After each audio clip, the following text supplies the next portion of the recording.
جو جیل میں عمران خان صاحب کی سماعت تھی وہ لمبی چلی ہے، لگ بھگ آج 6 گھنٹے سماعت چلتی رہی ہے.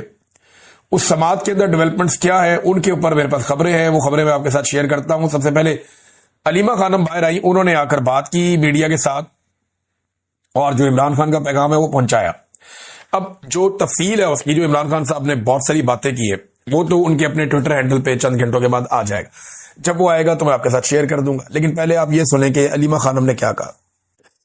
انہوں نے کہا جی کہ سلمان صفدر صاحب نے آپ کو بتا دیا جو قانونی معاملات ہو، میں آپ کو آگے چل کے بتاتا ہوں. میں عمران خان کا پیغام لے کر آتی ہوں جو میں پہنچاتی آئی ہوں، اور پہلے بھی ہم پچھلے 2 سال سے یہی پیغام پہنچاتے آئے ہیں.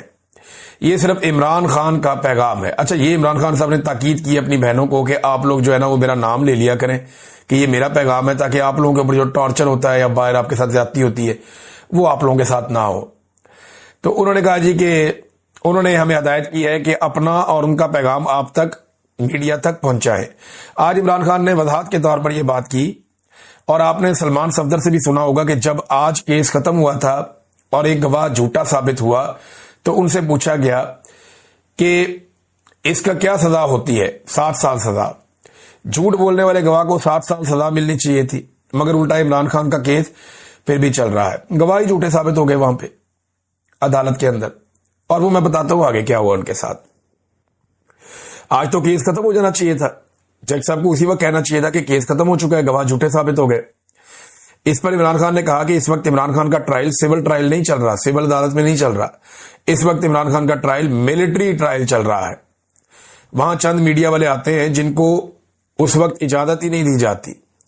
اگر وہ کوئی سوال کریں یا بات کریں تو عمران خان کی بات باہر میڈیا کے ذریعے عام نہیں ہو پاتی. یہ پیغام ہمیں وہی لوگ بتا کر بھیجتے ہیں.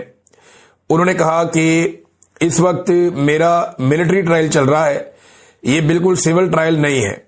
وہ کہتے ہیں کہ جو ان کی رائے اور ان کے حقوق ہیں، جو جیل کے قوانین اور پاکستان کے قوانین کے مطابق ہونے چاہیے، وہ بشرا بی بی اور عمران خان کو جیل میں میسر نہیں ہے. یہ بھی جناب عمران خان صاحب نے شکوہ کیا. ایک تو وہ الگ تھلگ رکھے گئے ہیں، ان کی ساری ملاقاتیں بند کر دی گئی ہیں، کسی کو ان سے ملاقات کی اجازت نہیں ہے، اور یہ جیل کے قوانین کے خلاف ہے.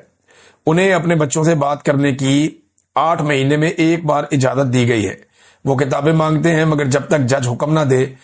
اسی لیے عمران خان کہہ رہے ہیں کہ ملٹری ٹرائل چل رہا ہے، کیونکہ جج حکم دیتا ہے اور پھر پولیس کو کہا جاتا ہے کہ جا کر ان کی کتابیں لاؤ، انہیں سہولیات دو، ان کا ٹی وی آن کرو، ان کے جو الگ تھلگ جو آئسولیشن ہے وہ ختم کرو، لوگوں کی ملاقاتیں کرا دو. جج کا ہاتھ محدود ہے. عمران خان کہتے ہیں جج فیصلہ نہیں کر سکتا، اس کے پاس کچھ بھی اختیار نہیں ہے. جو ٹرائل چل رہا ہے وہ کسی اور حکم کے تحت چل رہا ہے. اس کیس کو ختم کر کے عمران خان اور بشرا بی بی کو رہا کر دینا چاہیے تھا.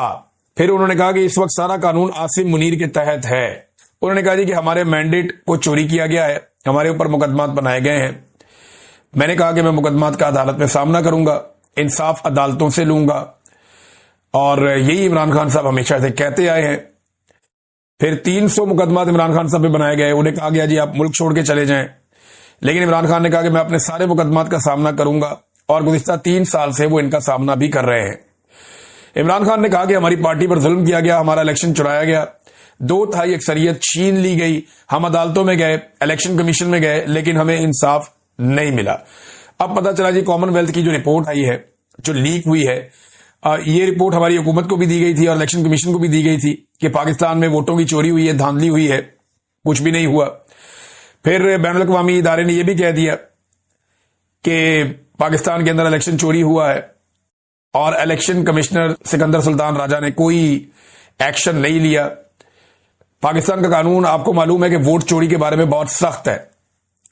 پاکستان میں ووٹ چوری آرٹیکل 6 کے زمرے میں آتا ہے، جو کہ غداری کے مقدمے بنتے ہیں. لیکن کیونکہ پاکستان میں اس وقت قانون نافذ نہیں ہے تو ایسے ہی چل رہا ہے. عمران خان نے کہا کہ لوگوں پر گولیاں چلائی گئی، پھر بھی ہم نے قانونی رستہ اختیار کیا. 26ویں ترمیم اس لیے لائی گئی تاکہ عدالتوں کو کنٹرول کیا جا سکے اور عدالتوں کو حکومت کا ایک شعبہ بنا دیا جائے. 26ویں ترمیم کے باوجود جو جج رول آف لا کے ساتھ کھڑے ہیں انہیں خراج تحسین پیش کیا جانا چاہیے. عمران خان صاحب نے لیاقت چٹھا کا ذکر کیا، وہ جو کمشنر تھا راولپنڈی کا، اور یہ کہا کہ جناب ان کے ساتھ زیادتی ہوئی، انہوں نے سارا پول کھول دیا تھا. دھاندلی میں عمران خان صاحب نے دوبارہ بتایا کہ سکندر سلطان راجہ اور جسٹس قاضی فائد عیسیٰ یہ دونوں جو ہیں وہ براہ راست ملوث تھے۔ پارلیمان کے اراکین کے بارے میں عمران خان صاحب نے کہا کہ اس وقت عاصم لا چل رہا ہے، آپ کو ڈرنا نہیں چاہیے، آپ ایک فرد واحد کے خوف سے جو ہے وہ ڈر کے دب نہ جائیں، اگر آپ دبیں گے تو وہ آپ کو اور زیادہ دبائیں گے، اپنے حق کے لیے آپ آواز اٹھائیں، اور آپ پاکستانی لوگوں کی نمائندگی کر رہے ہیں۔ جیل سے نہ ڈریں، میں خود 2 سال سے جیل میں بیٹھا ہوا ہوں، جتنا آپ ڈریں گے اتنا ہی آپ پر ظلم بڑھا دیا جائے گا، اور آپ ڈر رہے اس لیے انہوں نے کچلا ہے۔ انہوں نے کہا جی آپ کے لیے مشکلات پیدا کی جاتی ہیں، جو میں ٹویٹ کرتا ہوں یا میرے اکاؤنٹ سے جو ٹویٹ آتا ہے، میرا پیغام ہے کہ اس کو سارے ری ٹویٹ کریں، تمام ایم این ایز اور تمام ایم پی ایز اور پارٹی کے لوگ بس میرے ٹویٹ کو ری ٹویٹ کر دیا کریں تاکہ سارے ایک صفحے پر موجود ہوں۔ جی ناظرین، جی علیمہ خانم صاحبہ نے پیغام پہنچایا، ابھی کچھ ٹکڑوں میں ہمارے تک یہ پیغام پہنچا، میں نے آپ کو بتا دیا، لیکن جو اصل بات ہے وہ یہ ہے کہ عمران خان صاحب سرخرو ہوئے ہیں عدالت میں، کیونکہ عمران خان صاحب کے وکیل نے توشہ خانہ 2 کیس میں باہر آ کے بیرسٹر سلمان صفدر صاحب نے بتایا کہ سہیب عباسی جو اپریزر ہیں اور ان کے علاوہ انعام اللہ شاہ جو ہر کیس میں عمران خان صاحب اور بشرا بی بی کے خلاف ایک جھوٹے گواہ کے طور پہ انہیں پیش کیا جاتا ہے، آج یہ دونوں گواہ دوران جرا جو صفر ہوگی ان کی کریڈیبلٹی، اور یہ عدالت کے اندر جھوٹے ثابت ہو گئے، اور ان کی جو گواہیاں ہیں وہ زمین بوس ہو گئی، پورا کیس دفن ہو گیا، لیکن اس کے باوجود کیس چلایا جا رہا ہے۔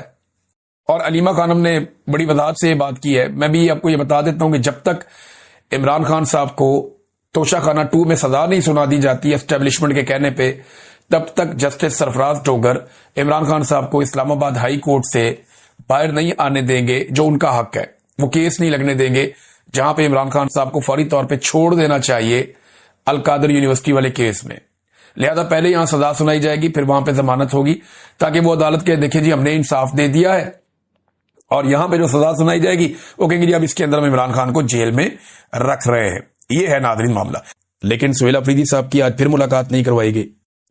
اس نے کہا کہ کسی صوبے کا حق ڈنکے کی چوٹ پر میں لوں گا، اپنے صوبے کا حق، لیکن کسی سے بھیک نہیں چاہیے۔ پاکستان میں جو پالیسی غلط ہوگی اس کے خلاف ہوں میں۔ انہوں نے یہ بھی کہا، انہوں نے کہا ہمارے ایک ایک گھر سے 20-20 لوگ شہید ہو رہے ہیں، جن لوگوں کے گھروں پر مارٹر گولے اور ڈرون حملے ہوتے ہیں اس کا درد وہی سمجھتے ہیں، جو فوجی شہید ہوتے ہیں وہ بھی میرے ہیں۔ اس کے جنازے کو کاندھا بھی دیا، وہ ایک شہید کے جنازے کا بوجھ کل 80,000 شہداء کا بوجھ تھا میرے کندھے پر۔ یہ فوج بھی میری ہے، پاکستان بھی میرا ہے، اس لیے پاکستان میں جو بھی غلط پالیسی ہوگی میں اس پر بولوں گا۔ دیکھیں ہم اپنی پالیسیوں سے اپنے فوجی شہید کروا رہے ہیں، اپنے پولیس والے شہید کروا رہے ہیں، ہمیں دماغ سے کام لینا چاہیے۔ کیا یہ پالیسی بلوچستان میں کام کر گئی؟ نہیں کر گئی۔ آپ نے جناب بے شمار سینکڑوں آپریشن کر دیے قبائلی علاقوں میں، کیا یہ پالیسی کام کر گئی؟ نہیں کر گئی۔ تو پھر جو عمران خان نے پالیسی لگائی تھی اس سے امن آ گیا تھا نا۔